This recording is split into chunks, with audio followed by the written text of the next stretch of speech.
After driving across 4 states to surprise my wife on our anniversary, I found a sorry note on the door and her ex's car in my spot. So I sold the house that same week to him. Hey there. We're working hard to hit our first 1,000 subscribers. If you love true, emotional stories, hit that subscribe button. It helps more than you know. Now let's get into the story.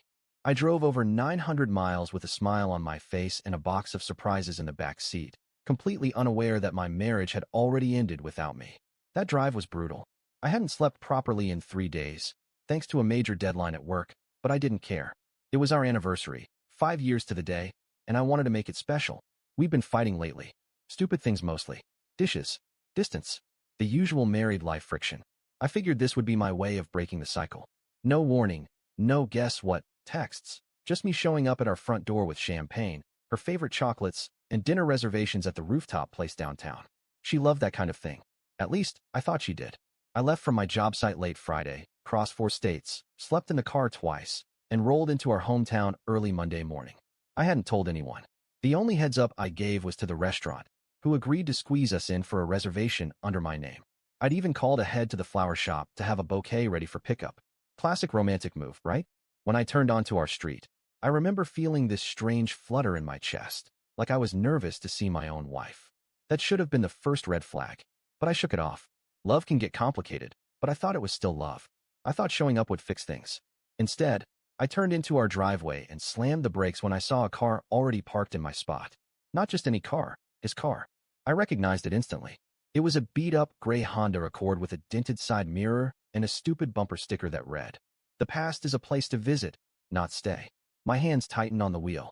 I hadn't seen that car in over a year. It belonged to her ex. The one she swore she blocked.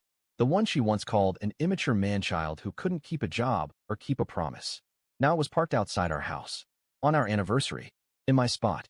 I sat there for a full minute, trying to rationalize. Maybe he was visiting someone nearby. Maybe it was a coincidence. But the odds were shrinking with every second. My heart was pounding. I stepped out of the car, reached for the box of chocolates I'd planned to bring inside, and hesitated. The front porch light was still on. It was early morning, barely past 7 a.m., and the neighborhood was quiet. I walked up the path slowly, each step louder than the last. I noticed the blinds were closed, which was strange for her. She loved natural light. Said she hated feeling boxed in. Then I reached the door. Taped at eye level was a white piece of paper. No envelope. No decoration. Just a note written in her handwriting, with one word in thick black ink. Sorry. No explanation. No detail. No clue what it meant. Just that one damn word. I didn't have a key anymore. She'd asked for it back 2 months ago during one of our arguments. Something about boundaries and space. At the time, I chalked it up to her trying to regain control of the relationship. I didn't think she'd actually shut me out. I stood there, holding a bouquet in one hand and the note in the other. The wind picked up. The chocolates slipped from the box and hit the steps. Then the door opened. It wasn't her. Her ex stepped into the doorway, shirtless, holding a coffee mug like he belonged there. His hair was wet. He looked surprised, but only for a second. He smiled. "Hey," he said, as casual as if I'd just dropped by for brunch. "Didn't know you were coming." I didn't respond. Couldn't really. I was still staring past him, into the house. I saw the couch we picked out together. The photos on the wall. Her slippers by the stairs. 2 wine glasses on the table. The faint smell of her shampoo lingering in the air. She came down the stairs a few seconds later, wearing one of my old hoodies, the one she always said made her feel safe. Her eyes widened the second she saw me. "Wait, what are you doing here?" she asked. No apology. No panic. Just that question, like I was the one crossing a line. I looked at her, then at him, then at the note in my hand. "I was coming home," I said quietly. She didn't say anything. Neither did he. And in that moment, something inside me clicked. Not shattered. Not cracked. Just locked into place. The kind of quiet that doesn't come from being hurt. It comes from making a decision. I turned around, walked back to my car, and drove 2 blocks away before pulling over and grabbing my phone. I had one contact I hadn't spoken to in months, a realtor friend. She picked up on the second ring. "Still looking to list in this neighborhood?" I asked. "Always," she said.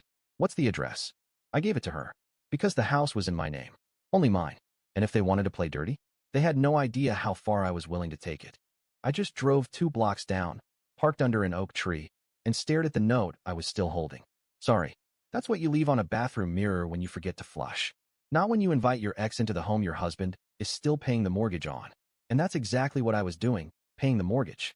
Every month. On time. In full. She hadn't contributed since she quit her job to focus on healing. I agreed to it because I thought we were working through things. I thought she needed space to figure out what she wanted. I didn't realize she already had. I texted the realtor again. Me.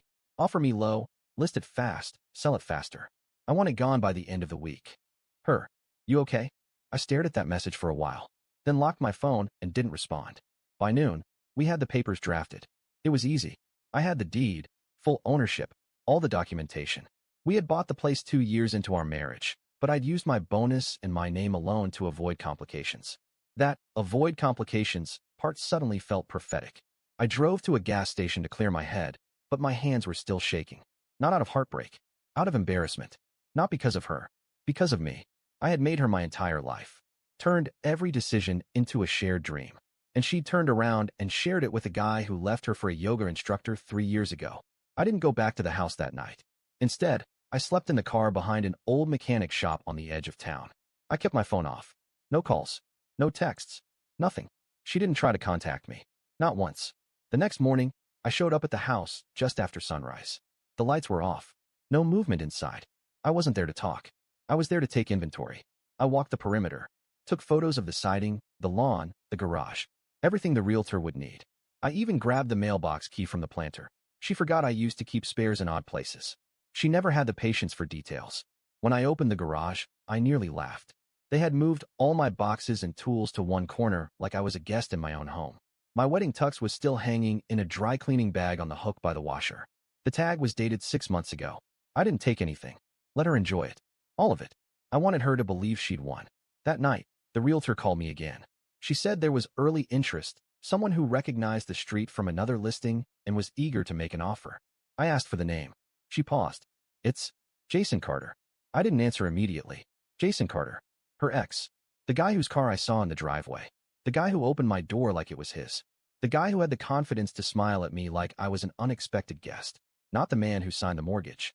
He worked in real estate. Of course he did. I remembered her mentioning that once. I guess being broke and charming makes a great combo when you're selling things that don't belong to you. He wants to buy the house? I finally asked. He said he's buying it for his partner, she said. I smiled. Good, I told her. Accept. Full ask. No counter. You sure? She asked. Oh yeah, just one thing. What's that? Make sure the deed is in his name, not hers. There was a pause. Then, understood. It was all falling into place. Perfectly. Quietly. The kind of revenge you don't deliver with a raised voice, but with a signature and a legally binding agreement. Let her move in, unpack, settle. Let her believe she got everything she wanted. The house, the guy, the freedom. And then let her find out she had no rights. No name on the deed. No control. Let her start over again. But this time, not with me. 2 days later, the paperwork was signed. Jason, ever the smooth operator, tried to lowball the offer at first. My realtor countered with full ask, no wiggle room. He agreed in less than 6 hours. Must have felt like a power move, stealing the home from under the husband's nose. I didn't flinch. I wanted him to think it was easy. I wanted her to think they'd won something. They didn't request an inspection. Big mistake. He should have known better. But when pride's driving the car, logic usually gets left behind. I never showed my face. Not once. All communications went through my agent. I didn't even stop by the house again. Why would I? I wasn't interested in seeing the life they were trying to build. I was building something, too. A ticking clock they couldn't hear. On Friday, the sale went through. Wire transfer hit. Keys handed off. Jason officially became the new legal owner of the house. And her? She became a tenant. Not officially. Not on paper. Not in any agreement. Just in reality. The man she moved in with owned the house. She didn't. She never had. And now, she never would. Saturday morning, she called. The number was familiar, but I deleted the name. I let it ring. No voicemail. Then she texted. Why is the electric bill in your name still? We need to transfer it. Oh. So reality had finally started to crack the fantasy. I didn't respond. 5 minutes later, another one. Did you forget to remove yourself from the utilities? It's fine, just let me know. Again, I stayed quiet. Then silence for the rest of the day. On Sunday morning, my realtor forwarded me an email. It was from Jason. He had a question about occupancy rights. Specifically, whether his partner needed to sign anything to protect her long-term residence in case something happened to him. There it was. The fear. I wrote back one sentence for my realtor to pass along. Tell him to consult a lawyer, and to make sure she understands what the word guest means under property law. No response after that. Not for 2 days. Then, midweek, she called again. this time from a different number. I picked up, not because I wanted to talk, but because silence had done enough. Now it was time to twist the knife. Hey, she said. Her voice was soft, fragile, that faux innocent tone she used when she was trying to act like nothing was wrong. Hi, I said flatly. I didn't know it was yours, she started. I mean, I thought we both. I didn't realize the deed was only in your name. That's because you never read it, I replied. You never asked. You just assumed. She hesitated. Then, so, Jason owns it now. Yes. And what does that mean for me? I could have explained the legalities. I could have pointed her to state laws about tenancy, cohabitation, and how her name was nowhere on any of the documents. I could have gone into detail about the fact that if Jason dumped her tomorrow, she'd have 30 days to vacate, and not a shred of legal leverage. Instead, I just said, it means you should start packing lighter next time you move in with someone.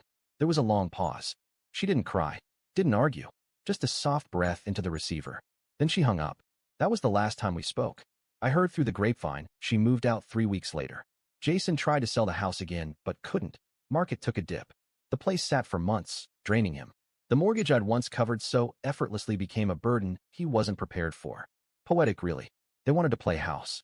I just made sure it wasn't theirs to keep. A few weeks passed. I didn't keep tabs on them. I didn't need to. The fallout came to me, like clockwork. The first sign was a message from my old neighbor, Greg. He was the kind of guy who mowed his lawn with military precision and kept tabs on every car that pulled into our cul-de-sac.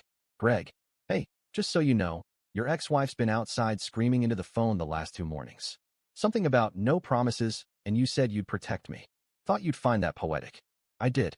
Apparently, Jason hadn't told her the full terms of the sale. He hadn't told her it was in his name only. He hadn't promised her a thing, legally or otherwise. And now that the utilities were being rerouted, the bills were coming in under his name. So was the property tax notice. So was the home insurance policy. So were the renovation estimates.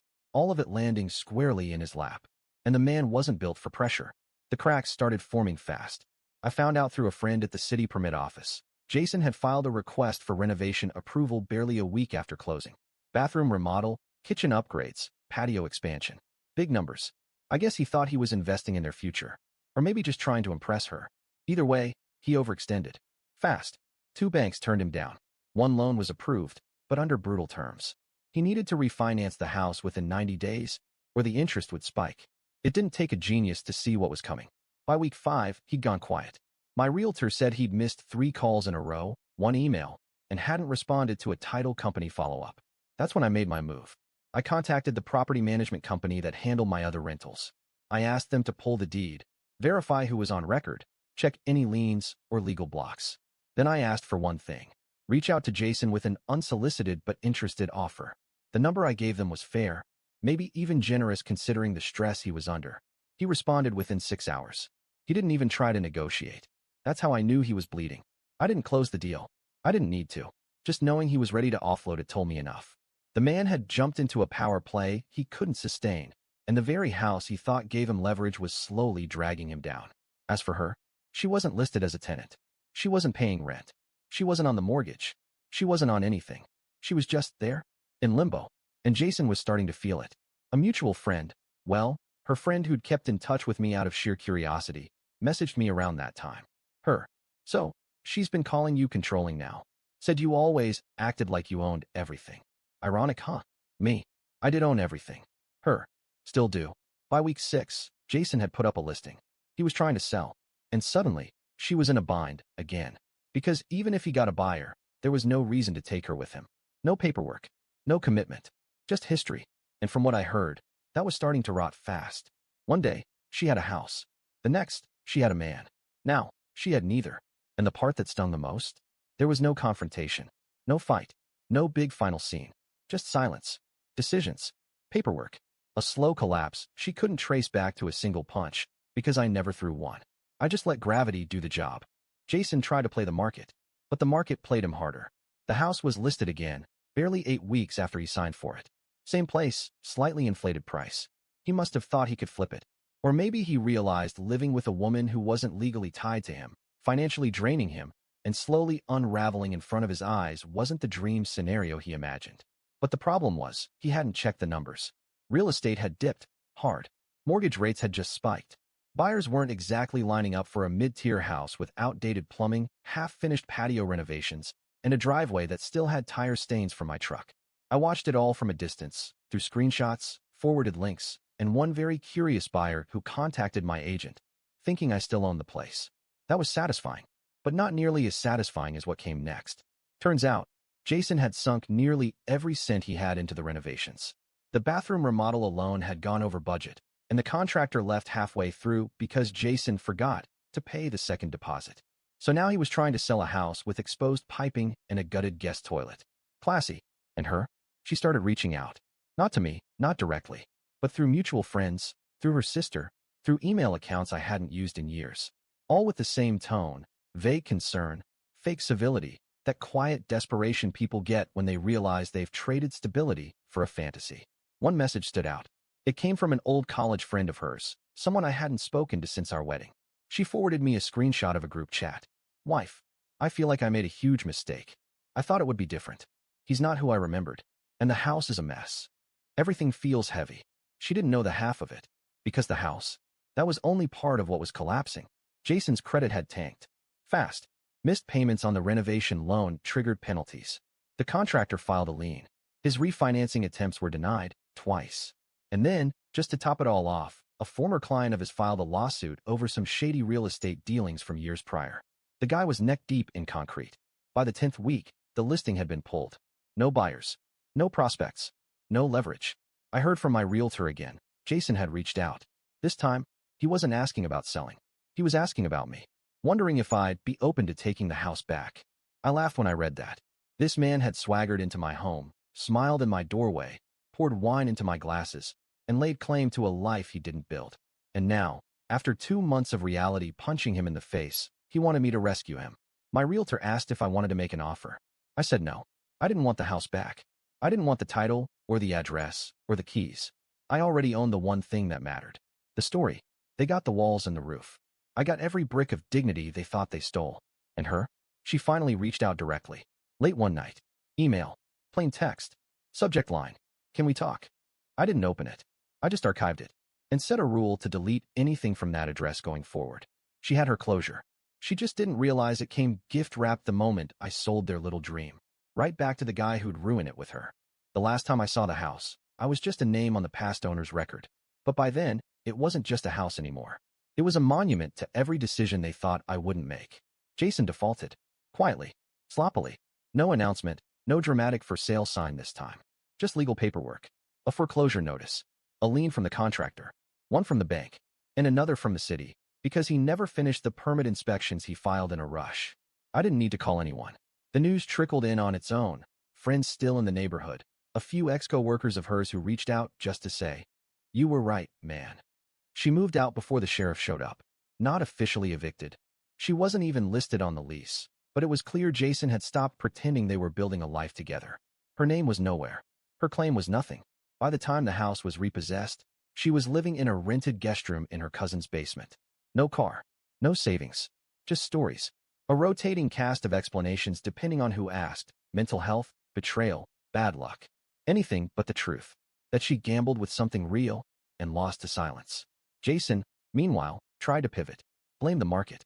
Blamed the previous owner's negligence. Even tried to file a complaint with the city, claiming I'd hidden defects in the home. But the paperwork shut that down quick. Every inspection, every repair, every upgrade I'd done had been properly recorded. Everything since the sale, that was on him. And trust me, he'd left a mess of it. I never responded to him directly. I didn't need to, because while he was sinking into lawsuits and missed calls, I had already moved on. Literally. I'd relocated 2 states away, started a quiet consulting job with zero ties to my old life. I used part of the money from the house sale to fund a local nonprofit that helped people escape toxic relationships. Yeah, that's right.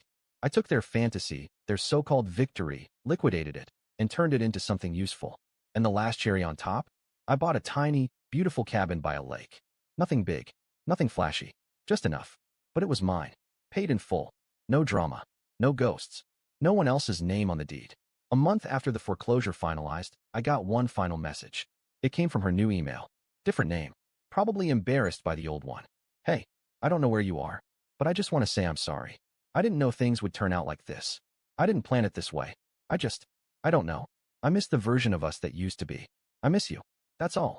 I didn't open the message fully. I just hovered my mouse over it, read the preview, then moved it straight to the archive. She wasn't apologizing to me.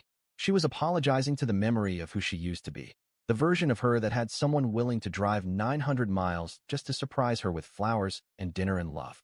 The same man she replaced with a used car smile and a shallow promise. In the end, they deserved each other. And I deserve peace. And that's the story.